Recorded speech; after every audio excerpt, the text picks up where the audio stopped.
Hello student, हम पढ़ रहे थे न्यू इंटरनेशनल इकोनॉमिक ऑर्डर के बारे में। और न्यू इकोनॉमिक ऑर्डर के बारे में मैंने बता दिया था कि ये लिस्ट एडवांटेज या लिस्ट डेवलप कंट्रीज़ थे, उनकी एक डिमांड थी कि इस तरह से वर्ल्ड में रूल रेगुलेशन या फेवरेबल कंडीशन होनी चाहिए ताकि उनके पक्ष में रूल बने, रेगुलेशंस हों और उनको भी इकोनॉमिकल फ़ायदा हो। The non-aligned country were more than merely mediator during the Cold War। जो नॉन अलाइनमेंट कंट्री थे वो उस टाइम मध्यस्थता का काम कर रहे थे। The challenge for most of the non aligned country, a majority of them were characterise at the least developed country. और जितने भी नॉन अलाइनमेंट मूवमेंट में कंट्री थे वो लगभग गरीब देश थे, विकास की जिन्हें ज़रूरत थी। लिस्ट डेवलपमेंट जो कम विकसित देश थे और जो अभी अभी आज़ाद हुए थे, were to be more develop economically and lift their people out of poverty. Economic development was also vital for the independence of the new country. और इनकी एक समस्या थी कि ये गरीब थे तो अपने लोगों को ऊपर उठाना चाहते थे, लाइफ स्टैंडर्ड सुधारना चाहते थे, गरीबी दूर करना चाहते थे, आर्थिक विकास करना चाहते थे और अपनी स्वतंत्रता को बरकरार रखना चाहते थे। Without sustain development a country could not be truly free. क्योंकि जब तक एक कंट्री पूरी तरह से इकोनॉमिक रूप से दूसरों पर डिपेंड रहता है तब तक वह सही रूप से फ्री नहीं होता, आज़ाद नहीं होता। जो दूसरे देश हैं हमेशा उस पर डोमिनेशन स्थापित करने की कोशिश करते हैं किसी न किसी बहाने से। It would remain dependent on the richer country, क्योंकि उसे अपनी टेक्नोलॉजी के लिए, इकोनॉमिक हेल्प के लिए, इवन फूड के लिए, बहुत सारी वस्तुओं के लिए रिच कंट्रीज पर डिपेंड रहना पड़ता है। और ये जो रिच कंट्री हैं वो अपनी शर्तों पर ये मदद देती हैं और उनके बदले में जो उनकी ऐसे समझौतों पर साइन करवा लेती है जिससे वो जो उनके देश के लिए तो हानिकारक हैं, बट जो रिच देश हैं उनसे उनका बड़ा फायदा होता है। ठीक है, तो ये क्या चाहते थे? The idea of new international economic order originate with the realisations the United Nation conference on trade and development, UNCTAD जिसे बोलते हैं, brought out a report in 1972 entitle Toward a new trade policies for development. The report proposed a reforms of global trading system so far।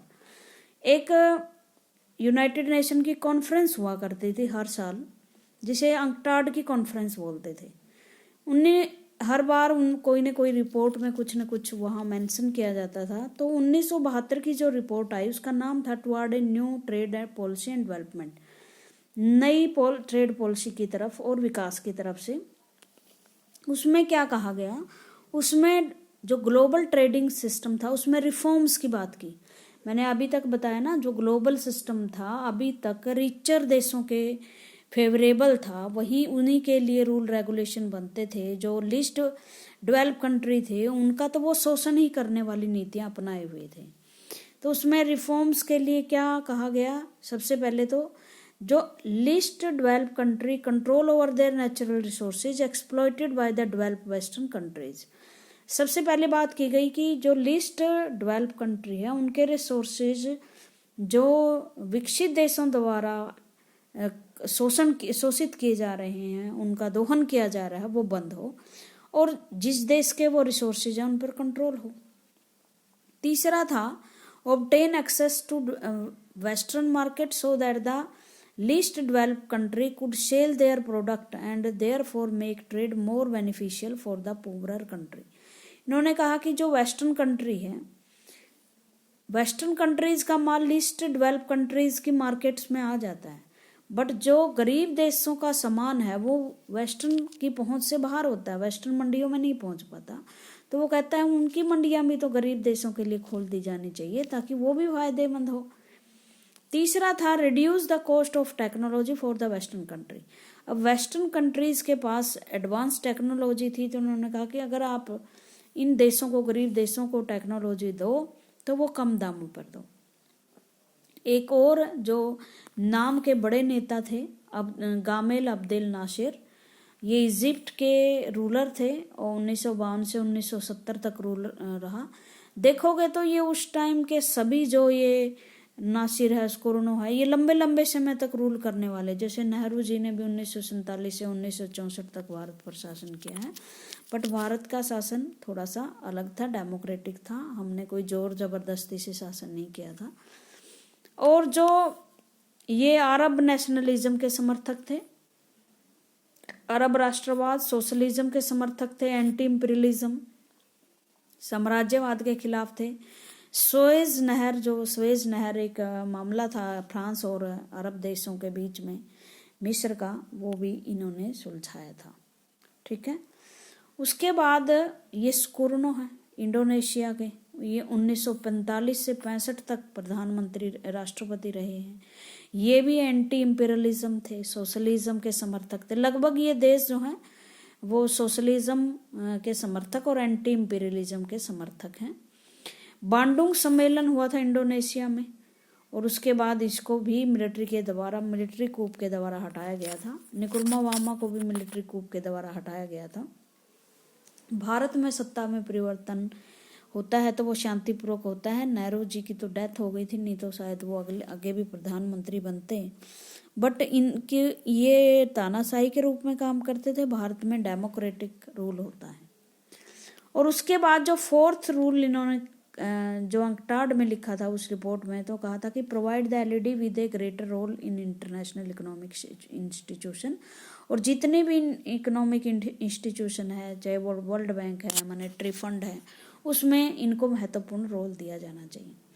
Gradually the nature of non alignment change to give greater importance to economic issues in 1961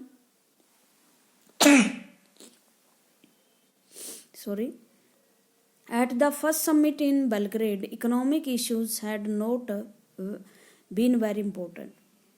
धीरे धीरे जो non alignment movement है उसमें काफ़ी change आया, और change पहले वो पॉलिटिकल लेवल पे था, अब वो इकोनॉमिक इशू उठाने लगे। 1961 में इसकी बेलग्रेड में पहली मीटिंग हुई, और इकोनॉमिक इशू इतने इम्पोर्टेंट नहीं थे। इम्पोर्टेंट क्या था, जो दुनिया में तनाव है उसको कम किया जाए। लेकिन 1970 के दशक में देखा कि ये एक महत्वपूर्ण मंच है, बहुत सारे लोग इसमें एक जैसी विचारधाराओं वाले जुड़े हैं, एक जैसे देश हैं जिनकी साझी एक जैसी समस्याएं हैं, तो क्यों ना इकोनॉमिक प्रेशर ग्रुप इसको बनाया जाए। और ये एक प्रेशर ग्रुप में आया। और by the late of 80s however the new initiative had faded mainly because of the stiff opposition. लेकिन जो न्यू 1980 में जो ये आंदोलन चला था नई इकोनॉमिक ऑर्डर के लिए, थोड़ा सा फेडअप हो गया, क्योंकि बहुत सारे जो डेवलप कंट्री थे जो एक ग्रुप के रूप में काम कर रहे थे, उन्होंने नॉन अलाइनमेंट देशों का विरोध करना शुरू कर दिया। इनका जो इनकी विचारधारा थी उन पर सवालिया निशान उठाने शुरू कर दिए थे। उसके बाद कहता है इंडिया और कोल्ड वॉर। भारत और कोल्ड वॉर, मतलब भारत की क्या स्थिति की थी कोल्ड वॉर के लिए। ये नकुरमा वामा की फोटो है, ये घाना के थे, फ्रीडम फाइटर थे, ये भी सोशलिज्म के सोशलिस्ट थे, अफ्रीकन यूनिटी के समर्थक थे। इनको भी फौज के द्वारा, मिलिट्री कूप के द्वारा बाद में हटाया गया।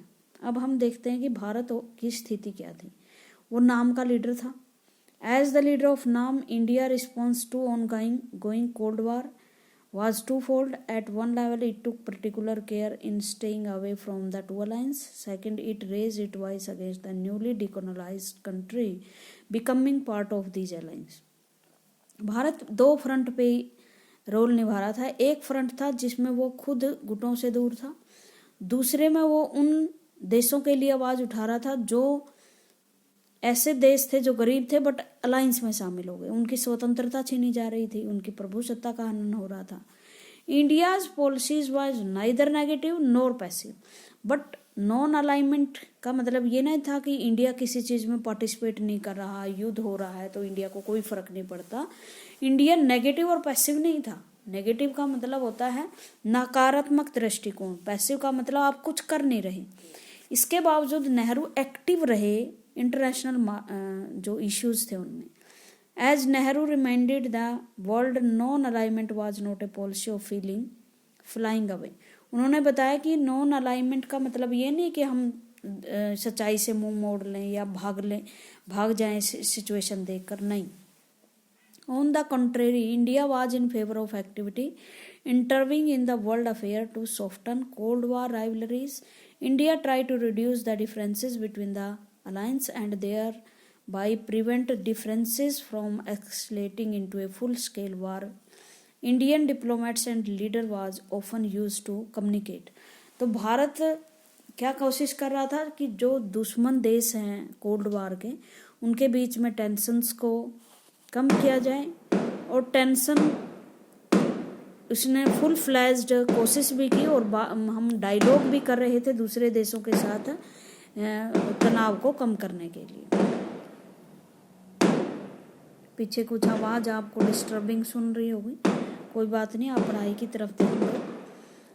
जैसे कोरियन वार हुआ 1950 में, तो भारत ने इसमें तनाव जो पैदा हो रहे थे उसको रिड्यूस करने के लिए महत्वपूर्ण भूमिका निभाई। It is important to remember that India chose to involve other member of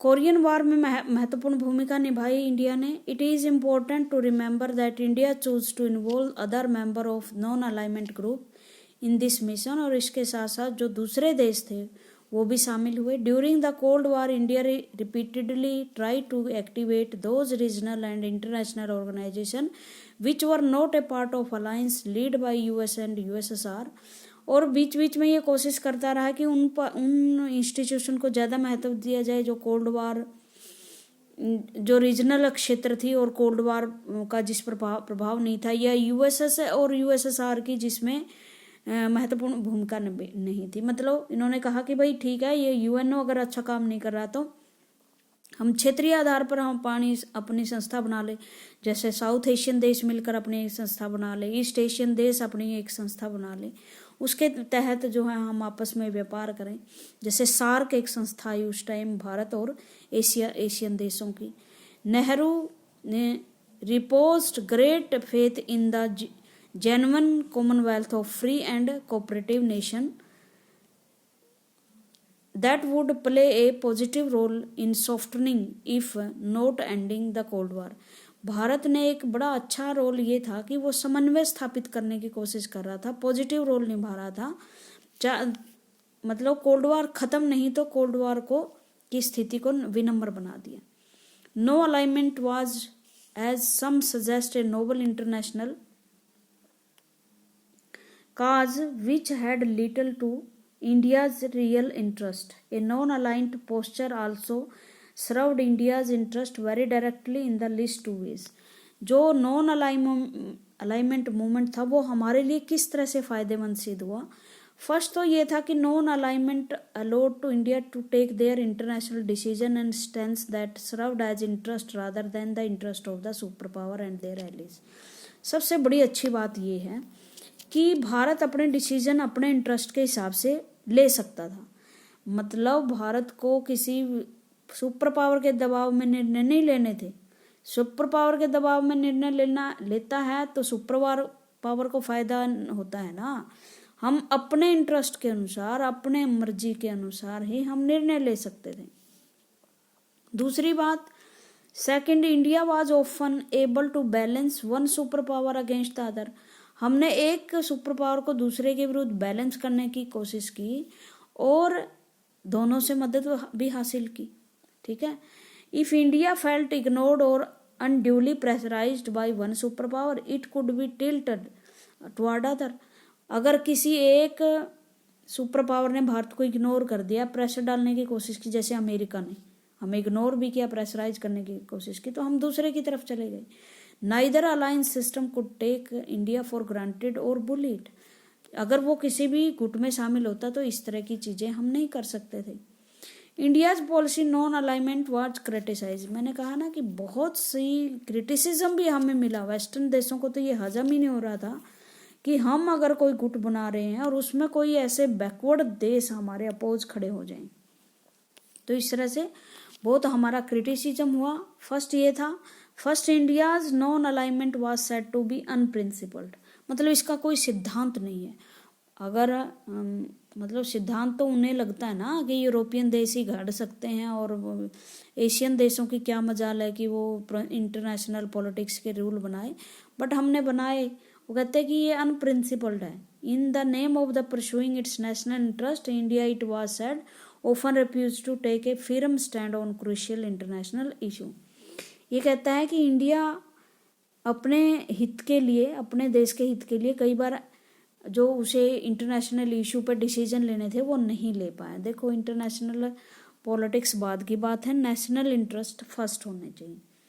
फिर ये कहा जाता है कि कुछ हमारे जो राइटिस्ट पॉलिटिशियन थे वो कहते थे कि हमें फ्रेंडशिप कर लेनी चाहिए थी, हमें ज़्यादा फ़ायदा मिलता। Second, it is suggested that India was inconstant and took controlled dictionary posture. Having criticized other for joining alliance, India signed the Treaty of Friendship in August 1971 with the USSR for 20 years. ये कहता है वैसे तो भारत दूसरों की तो आलोचना करता है, बट खुद उसने रशिया के साथ फ्रेंडशिप की संधि की है। देखो, हमने फ्रेंडशिप की संधि की है, बट इसमें हमने ये नहीं है कि दूसरे देशों से हमने के विरुद्ध कर ली। फ्रेंडशिप की संधि आप किसी से भी कर सकते हो, और वो हालात दूसरे थे जब अमेरिका हमारे सिर पर आके बैठ गया, दुश्मन देश को मदद देने लगा, तो वो ये सेल्फ नेशनल इंटरेस्ट सबसे बढ़कर है, तो हमने इस तरह की संधि करनी पड़ी। This was regarded particular by the outside observer as virtually joining the Soviet alliance system. और ये भी कहा अमेरिका और उसके समर्थक देशों ने तो कि भाई इसने तो चाहे ये कहे या ना कहे सोवियत अलायंस को ज्वाइन कर लिया है। The Indian government view was that India needed diplomat and possibly military supports during the Bangladesh crisis, and that is in case the treaty did not stop Indian from having good relation with other country including USA। लेकिन India वाले कहते हैं ये हमारी कूटनीतिक है और ये मिलिट्री सपोर्ट उस टाइम चाहिए था जब बांग्लादेश में पाकिस्तान ने हमले कर दिया और उसके सपोर्ट्स में अमेरिका खड़ा हो गया, तो और दूसरी तरफ चीन हमसे पंगा ले रहा था, लड़ाई हो रही थी। ये आप बहुत सारा मैटर आप 6th चैप्टर में पढ़ चुके होंगे। तो लेकिन इसके साथ साथ हमने अमेरिका से भी अच्छे संबंध बनाने की कोशिश की साथ साथ में। Non alignment as a strategy involve in cold war contest as well as we see in chapter 2 with the disintegration of USSR and end of Cold War in 1991, non-alignment both as an international movement and as the core of Indian foreign policy। USSR का पतन हो गया 1991 में। ये देश अब 15 टुकड़ों में बिखर चुका था, सुपर पावर नहीं रह चुकी थी, इकोनॉमिक स्टैग्नेशन इतना था कि इसे अपने खर्चे चलाने मुश्किल हो गए थे, सुपर पावर के रूप में इसका एंड हो गया था। और ये जो इंटरनेशनल मूवमेंट था साथ में भारतीय नीति का, एक भारतीय विदेश नीति का एक महत्वपूर्ण पहलू भी था। तो मैंने आपको कई बार ये चीज़ बताई है कि महत्वपूर्ण क्वेश्चन ये बनता है कि क्या ये रेलिवेंस है या अफेक्टिव है। लेकिन जो सिचुएशन में ये पैदा हुआ था वो सिचुएशन ही नहीं है, तो कहा जाता है कि अब इसकी महत्ता खो चुका है। It was based on recognisation, लेकिन एक इतनी बड़ी देशों का समूह है तो और बहुत सारे क्राइसिस हैं वर्ल्ड में, डिसआर्ममेंट है या शस्त्र कंट्रोल है, इन्वायरमेंट इशू है, इकोनॉमिक इम्बैलेंस है, तो उस पर हम ये जो गुट है, बना बनाया गुट है, तो वो काम कर सकता है। It was based on recognisation that decolonise state share a historical affiliation and can become follower of any of the big power that they could pursue an independent foreign policy। It was also based on resolve to the, तो ये कहता है कि अब भी बहुत सारे देश हैं जो बड़ी बड़ी पावर्स के अंडर काम करती हैं, उनके सेल्फ डिपेंडेंस के लिए काम कर सकते हैं। दक्षिण सहयोग कि भी दक्षिण के गरीब देश हैं वो आपस में मदद करे, वो कर सकते हैं। इंटरनेशनल वर्ल्ड ऑर्डर में जो इनइक्वालिटीज़ हैं, समानताएं हैं, उनको दूर करने के लिए काम कर सकती हैं। और मैंने शायद वर्तमान की जो कंडीशन है कि उभरता हुआ कोल्ड वार, थोड़ी सी इश्यूज़ हैं अब भी, चाइना और अमेरिका का इशू पैदा हो गया है, रशिया और चाइना अमेरिका के भी संबंध थोड़े से ख़राब चल रहे हैं, तो ऐसे में दोबारा से इसकी रेलिवेंस हो सकती है। अब ये थोड़ी थोड़ी जो शस्त्र नियंत्रण की संधियां हैं ये हम बात कर लेते हैं। एक है लिमिटेड टेस्ट बैन ट्रीटी।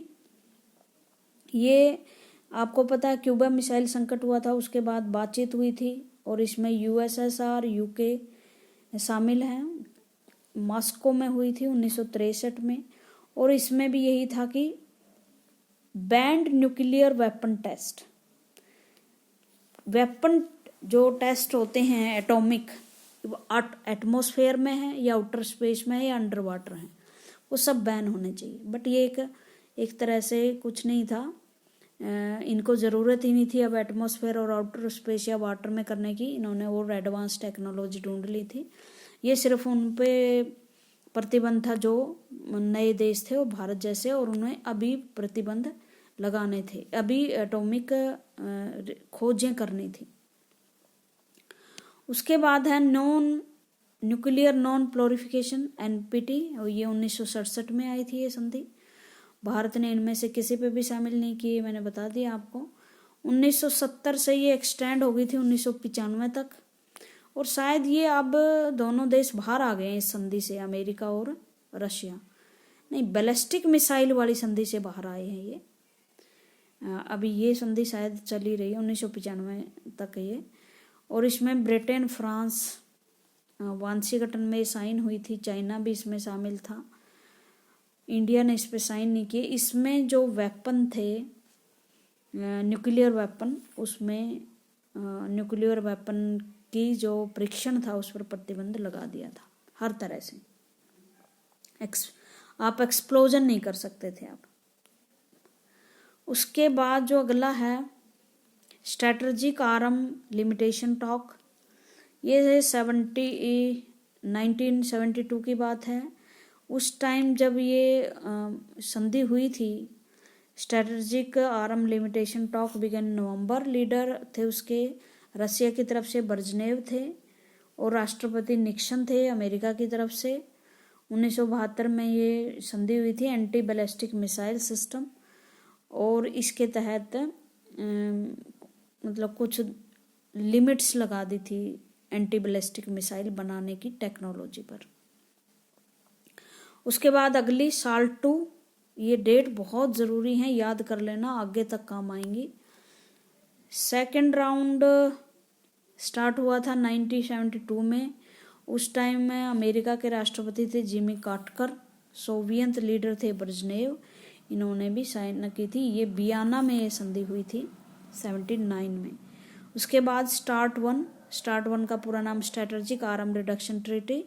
इस ट्रीटी को साइन किया था मिखाइल गोर्बाचेव ने। इसके बाद आए थे मिखाइल गोर्बाचेव, इसी के समय में फिर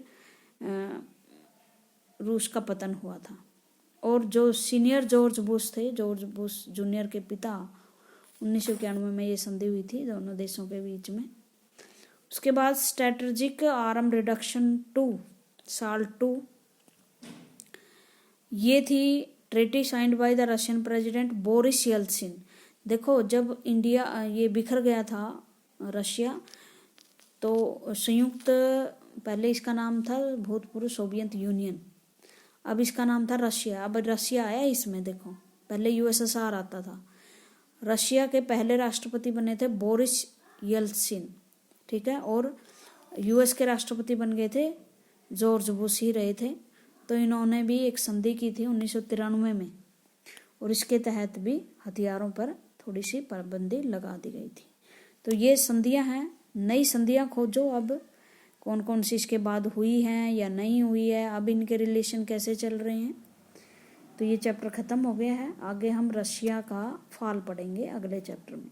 थैंक यू वेरी मच।